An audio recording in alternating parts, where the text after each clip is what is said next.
Мысалы үшін осы улы заттарды не қылдыңыздар, енді мынау тортты бәріңіз жақсы көретін шығарсыздар. Сіздер де жаңа нені қайсыңыз выпечканы жақсы істейсіздер? Бар ма сіздердің кулинария?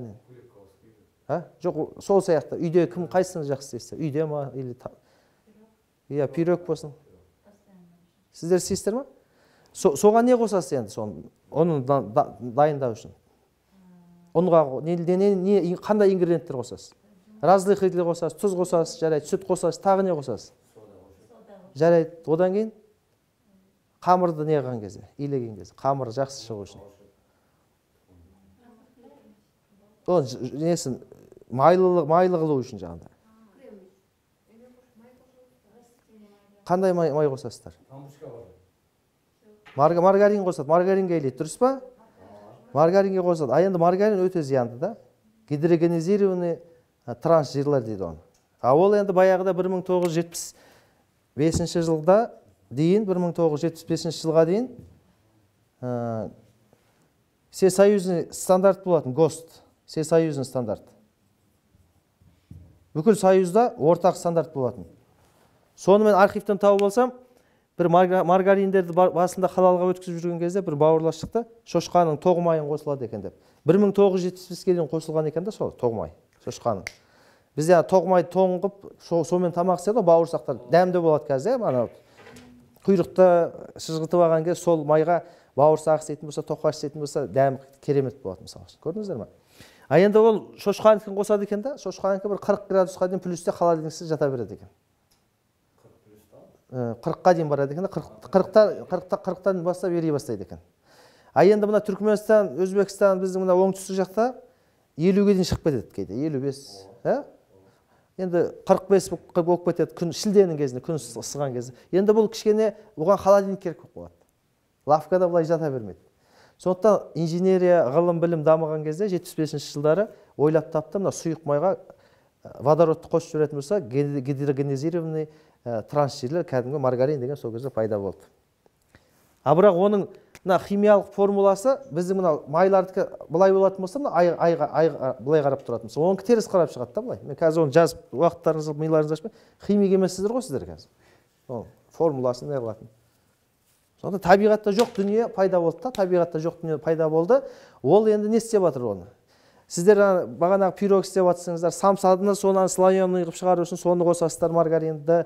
Одан кейін барып ана сүтті, порошок сүтті алады, Беларусьтен алады, болмаса Қытайдан соевый сүтті алады, сүт заводтар сүтті қайттан восстановленный молокоға болған су қосып, пытық-шытық қылып, оны ароматсыз дәмін келтіргізіп, витамин қосып, кальцийін қосып, бері қарап қайттан натуральныйға ұқсату үшін оның жирный упутенностін көтеру керек. 3%, 2,5%, 6-7% кете береді процент. Соларына жеткізу үшін оғанда маргарин қосады.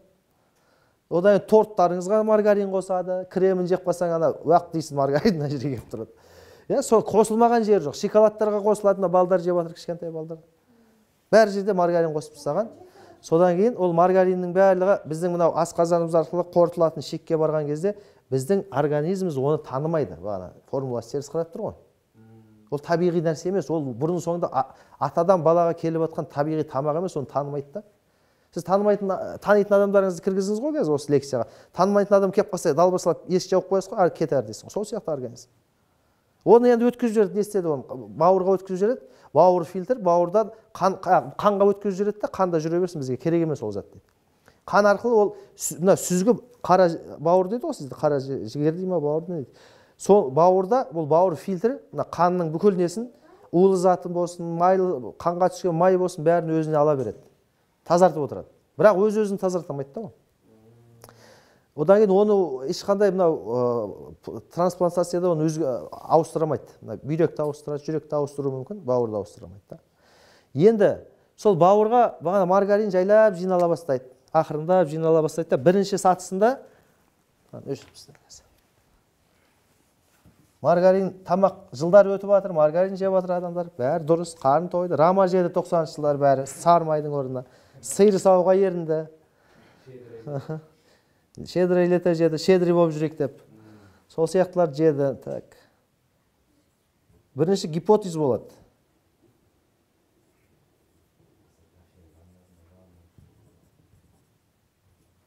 Гипотез бауырдікі. Одан кейін цирроз қалып келеді. Одан кейін үшінші раққа алып келеді. Үшінші раққа алып келеді. Төртінші жоқ, төртінші өлім. Төртінші өлім, төртінші болмайды, жоқ болады. Міне бірінші гипотез бауырдың май басып майдан өзгеруі. Одан кейін барып цирроз. Цирроз деген мына рактың сіңілісі ғой, былайша айтқанда. Рактың жамағатына жақындап қалған адамдар ғой. Сол. Одан кейін рак. Рактың үшінші, төртінші стадиясында қазіргі медицина оны емдей алмайды. Оны өлім деп қоя салады, жауып қоя салады. Ана больницадан шығарып жатады ғой, біз қолымыздан келген не қалды, енді ары қарай күтініңіздер, уақыт аз қалды. Мал ала беріңдер, жаназаға дайындалыңдар деп сөйтіп айтып жатады. Көрдіңіздер ме?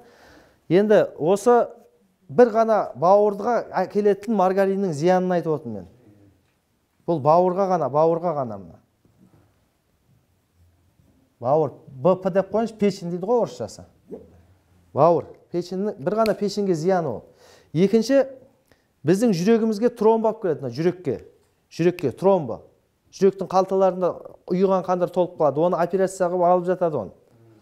А ол қайттан сол тамақты жеп жатыр ғой, жылдар өтеді, қайттан болады. Қайттан бірнеше жылдан кейін 10 жыл өтеді, қайттан операция қылады. Көрдіңіз бе?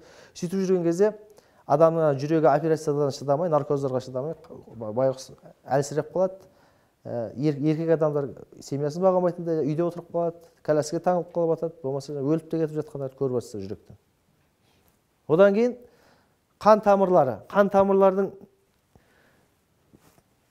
арасында тромболар пайда болады. Қан тамырларында тромболар пайда болады. Қандар қоюланып кетеді маргарин түскеннен кейін. Вазелин сияқты болып қалады. Қанның мынандай былай кеп қанның мына іші болатын болса, мына құбыр сияқты болады. Былай кесіп алдық деп айтайықшы, былай кесіп алдық. Былай кесіп алған көрсетейікші. Осы мына қабырғалары ғой, мына стеналары. Стена капилляров дейді медицинада. Осы жерлерге мына маргарин жабыса бастайды, былай пузырьке болып, жер ғой енді май. Май бүйтіп топталып қалады да, мына сап-сары болып тұрады өзі. Сонда мына жерден қан былай өтейін десе, наформен қатты жүрек істеп жатыр, мына жерге қысылып қалады. Содан кейін варикоз дегендер қаптап кетті. Баяғы әжелеріміз қанша жұмыс істеп, қанша атқанмен варикоз болмайды ғой әжелеріміз. 20 бала туды, 10 бала туды. Қазір жап-жас қыздардан бастап бәрі енді олар қазір көшеде ашық жүретіндер мода болды. Варикоз. Осы варикоз қойып берді. Одан кейін барып бұның опасности мына жерде қоюланған қан келіп қалса, мына жерде қысылып қалса, мына жарылуы да мүмкін. Микрокапиллярлардың взрывы болуы да мүмкін, кровоизливание болуы мүмкін, инсульт, инфаркт қалып келуі мүмкін. Көрдіңіздер ме? Бұның былай қарасаңыз, маргарин ол халал деп ұрып жатыр бәрі. А енді Алла Тағала не деп отыр? Менің құлым өліп қалмасыншы деп харамды оған рұқсат беріп қойды күнә жеңуге. Күнә жазбай амалдаттарына. Күнә періштелеріне айтты, күнә жазбаңдар, ол жаңағыдай жетіскендіктен харам жеп жатқан жоқ. Өліп қалмау үшін, жанын сақтасын. Бір құлым өлмесін деп харамға рұқсат беріп қойды. Енді біздер пәленбе адамдар қырылып жатса да вакцинаға халал беріп жатыр да, мұсылманның шейхтары.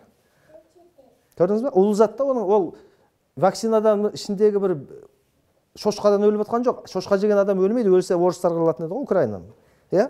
Өлмейді ол шошқа жеген адам. Арақ ішкен адам өліп қалмайды. Бірден өлмейді да, кейін өлуі мүмкін. Цирроз болып. А бірақ қараңыздар, улы заттардан адам өліп жатыр да, оны қалай халал дейміз? Міне осы жерде вопрос.